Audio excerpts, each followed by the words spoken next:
Yeah, let me ask you, can you get in trouble as you're learning this downswing move to separate the two, like what we were doing R&W? Yes, and I've had a lot of people email me. I've had a lot of comments that clearly said to me that they were misunderstanding the downswing move.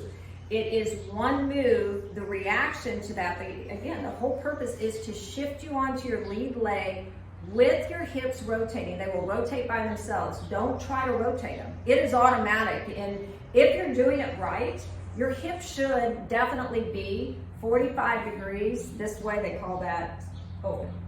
In golf language, they call it open and impact. That's the whole purpose of it, is the shift left. It is the rotation. You don't have to do anything. It's not 2 movements. It's not 3 movements. It's one move, does everything that you want, but the direction of the motion, this is Newton's law, has got to be this way from your rib cage.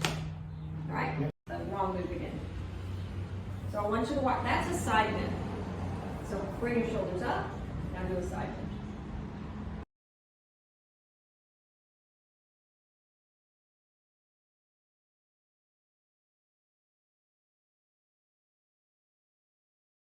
See that? That didn't transfer his weight. Now watch. So it goes back to the target.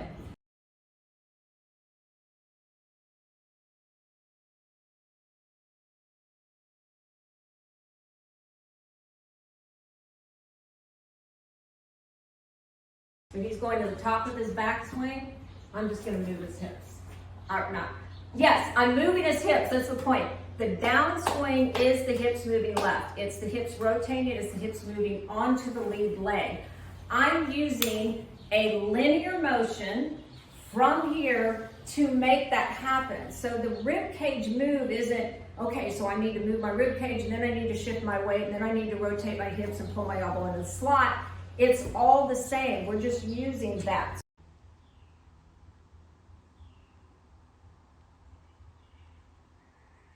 Note right now at this point, with that lateral horizontal movement, hip rotation is 45 degrees to the right. He gets a force of movement from the right upper rib cage, and right there his belt buckle is already at just beyond 45 to the left, and there he is at impact. Another thing that I want to point out is that side bend, that is a reaction to that motion. So I'm not saying there's not a side bend. What the videos, the clarification videos are, your job, you don't want to create the direction of movement of a side bend. That's not the correct movement. That would be very different according to Newton's laws. You have to have a horizontal linear movement from the bottom of the rib cage way above your hips that goes linear towards the target, but you will get that side bend. That's natural actually for all swing sports. They can see it. We're going to do R&W and then shift. You're just going to do a side bend. Can you see how it's side bend? And you could tell it was a side bend because his head moves. So do that one more time because I'm watching in the camera. So I want you to watch his head at the top. Now, if it's a side bend, you're going to see his head move back. See that? Okay, now come to the top. And now I'm going to go, oops, I want to get my head in there. Now I'm going to go this way. And his head, it may have dropped down, but it's not a side bend move. Okay, this is also to show that when it's done properly, even though you're seeing the curve and the side bend as a reaction, it's totally different than you trying to make that side bend happen at the top. So here is the linear push, and watch. Can you see how his head did not move to the right? It moves slightly, but it's not that side bend that we just saw. So when he's making the right move, you're going to see his head drop down. Watch how far his head drops down. Right there. But the head doesn't actually begin to move slightly.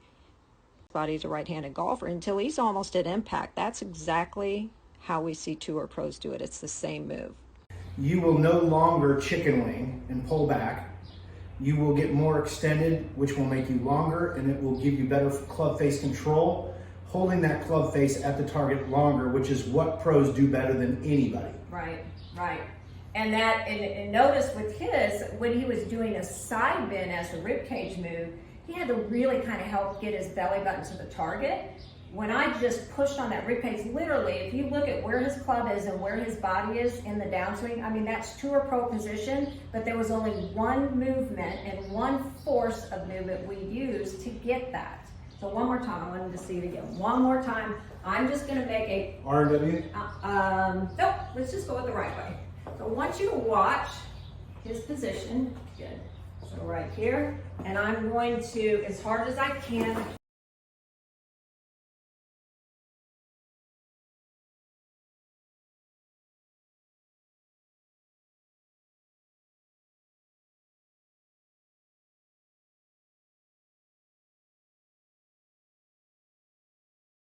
and this is really interesting, where people say, well, the tour pros, their hips stop and then they swing through. It's just that that uncoiling process happens so darn fast. It appears as if that hip stops at 45 degrees as the arms swing through and then it picks up again. It's all happening so fast. It's just that as he begins to straighten that right elbow, and when he straightens the elbow, the hands are working this direction. They do not work down the target line. I don't know how many times I really have to stress that with golfers. Do not work your hands down the target line. You're going to work your hands right down that direction. That's what's going to give you that full extension through the shot.